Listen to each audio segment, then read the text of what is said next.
What's up, guys? Welcome back to the Force Unscripted. Today we have a new segment for you that we're doing. Just a short one. We're going to do a versus between various characters in the Star Wars universe. Today we're doing a battle of the dads. So we've both chosen a dad character from Legends because honestly, there's better dads in Legends than in canon anyway. Absolutely agree. But we've both chosen two different dads. I've gone with Kal Skirata, and my co-host here, Nikita, has gone with Corran Horn. So we'll give you guys a little background because we know Legends characters are not as known as some of the canon characters. Even all the canon characters aren't known. But to give you a little background, Corran Horn was a Corsac Corellian security operative who ended up turning into one of the first pilots in a rogue squadron, an elite squadron for the rebellion, and then found out he had Jedi backgrounds. His grandfather was a Jedi master, and he ends up joining Luke's new Jedi school and becomes a Jedi master in the long run. And he has a bout where he goes between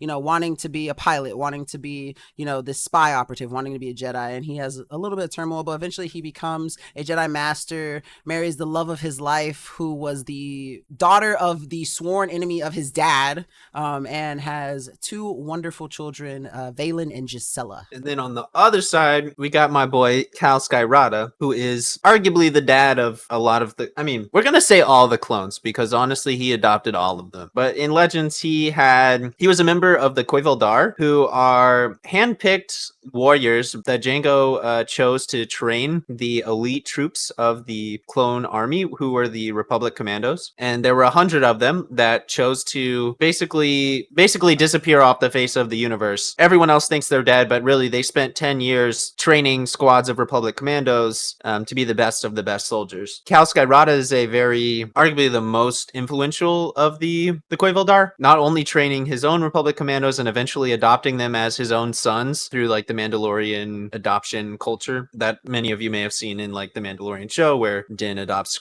Grogu as his own son. He also adopted a group of clones called the Null Arcs, who were the very first batch of clones that were heavily modified genetically by the Kaminoans. Basically and the Bad Batch equivalent in Legends, if you haven't seen our Bad Batch episode. But better. They're better in every way, shape, and form. And when Kal first arrived at Kamino, he discovered this batch of boys. They were being slated for decommissioning by the Kaminoans, which basically means they're going to kill them off and make new ones because they felt that they were inferior products because they didn't follow orders. And they were like 6-year-old kids who are really only like 2 or 3. You say I talk for a fucking hour, buddy. Hey, man.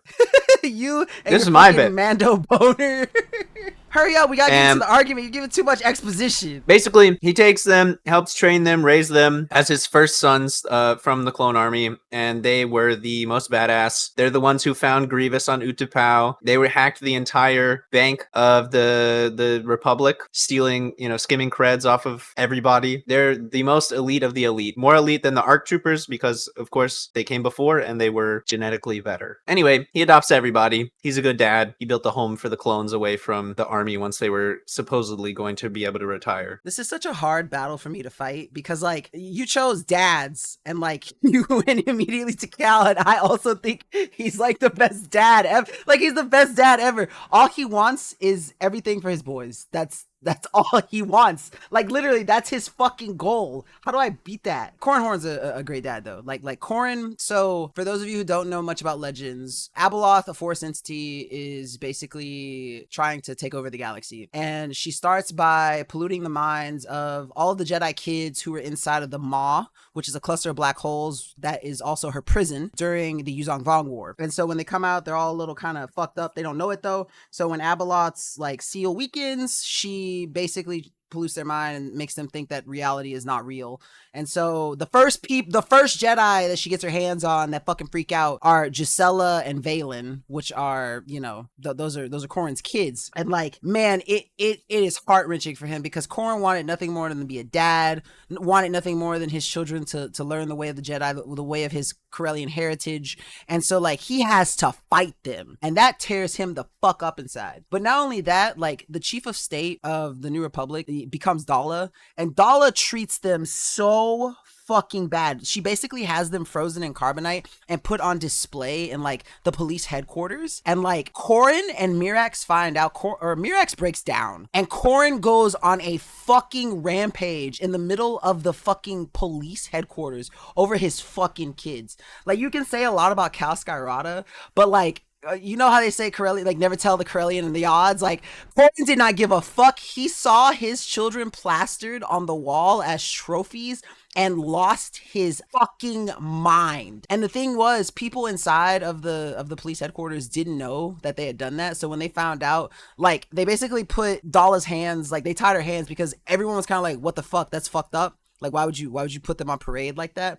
And so it was part of a grand scheme to like get the release of Valen and Gisela. But man, like, I've seen Kal get fucking mad about his boys. I've never seen him get as mad as Corran Horn got about his boys. I don't know, man. When fucking Etain died, Oh god, got the slice. Yeah, he did that lose his man, shit. he lost his fucking But shit. he lost his shit against a couple of Jedi. Corran Horn lost his shit against an entire like police department. Okay, but like, who do you really think would win in a fight? A police department or a couple Jedi? Definitely the couple Jedi, but who do you think will win like against a trained ass Mandalorian and fucking 3 Jedi Padawans? Like, I mean, the trained ass Mandalorian. yeah, and they're Padawans, so like the odds are definitely more in his favor. You know, a Mandalorian will shit on some Padawans. Shit on 3 Jedi. Not only was he a Mandalorian who, you know, was capable of shitting on Jedi, but he has a hate boner for the Jedi because of what happened at Galadron, because he wasn't there. And so he already hates the Jedi. The fact that he adopts like Etain and Barden is like a side thing, but like he hates them motherfuckers. They're trying to escape Order 66.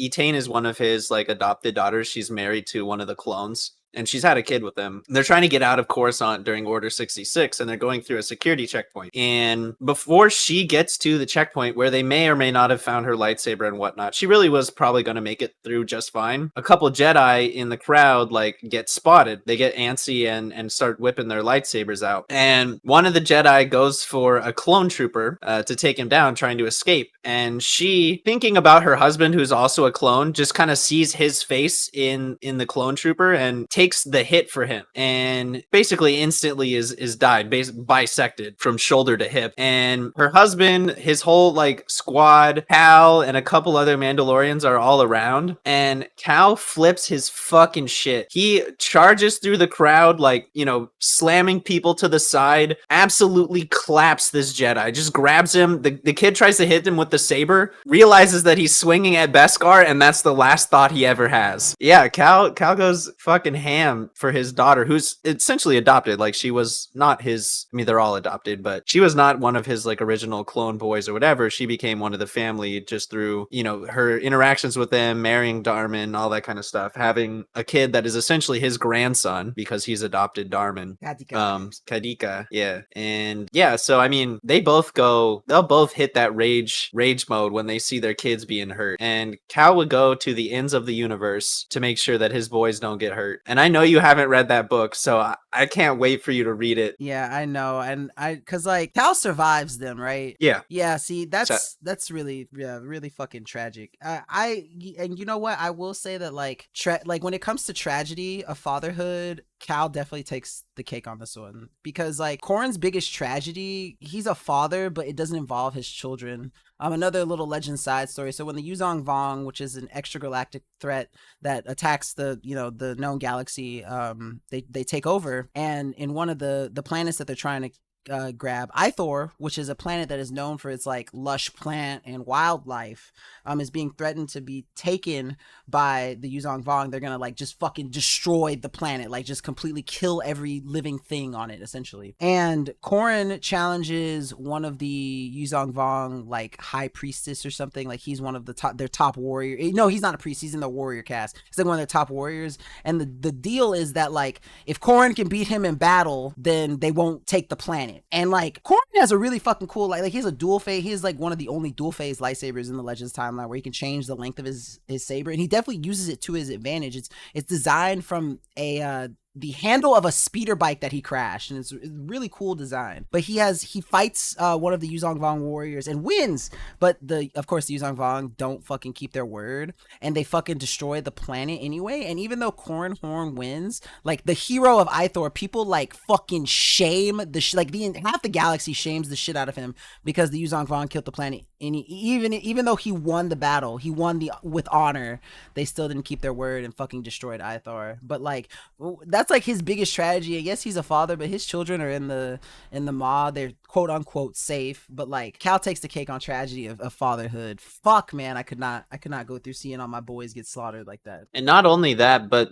when he became a Quavildar, his children, his real, biological sons, and not his daughter actually, but his two sons declared him Darbuir, which means like no longer our father. Dad, They what's the fucking word in English? Disowned their father because he didn't like come back and help their mom and whatnot. And she passed away while he was, training the clones. So he already felt like he was a horrible father. He watches some of his boys die. He every day he goes out to a memorial for the clone troopers and reads out the names of all the clones that he's ever trained and the other commandos, which takes a long ass time in remembrance of them. He built an entire sanctuary on Mandalore where any clone could desert from the army and go and be safe and be free. He spent countless, like trillions of credits because if you remember, I mentioned that his boys skimmed the entire Republic banking system. They have trillions of credits set aside specifically for the clones when they want to leave. Not only does he have all that,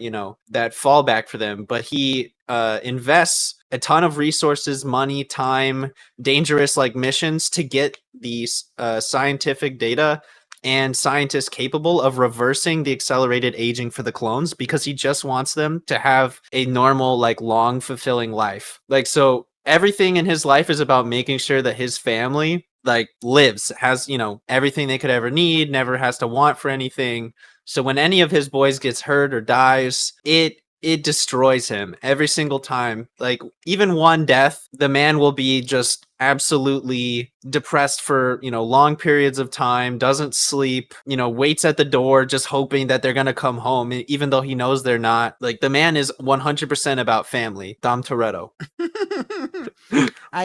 This was an awesome first verses. I feel like we have to give it to Kal Skirata this time. As much as I love Corran Horn, I started this off with like I already agree with you on this one. This was a hard one, but yeah, I think Kal Skirata comes out on top for our inaugural versus segment. We'll be doing more of these. This one was me and Winchie. We'll probably have some of me and Exotic and Winchie, but gives you a little bit of lore that you may not know, and you get to see some of our favorite characters and play versus each other to see who's the best. Expect a lot more Mandalorians from me, obviously. Hey, I might throw in a Mandalorian or two. I know a couple from Legends that I do love. The old ones, the Old Republic ones. I don't know them as well. Yeah, and they're some of the coolest ones too. Man, I'm gonna slap in some like Jaster, maybe a Miles. Who the fuck? That was like, Jango's second in command.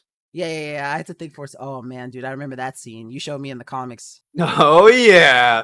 All right, folks, that has been our very first episode of Versus with the Force Unscripted. Make sure to hit that bell, like, subscribe, follow us on anywhere you get your podcasting media content. We'll see you guys next time. Thanks for chilling. Signing off. And may the Force be with you, everyone.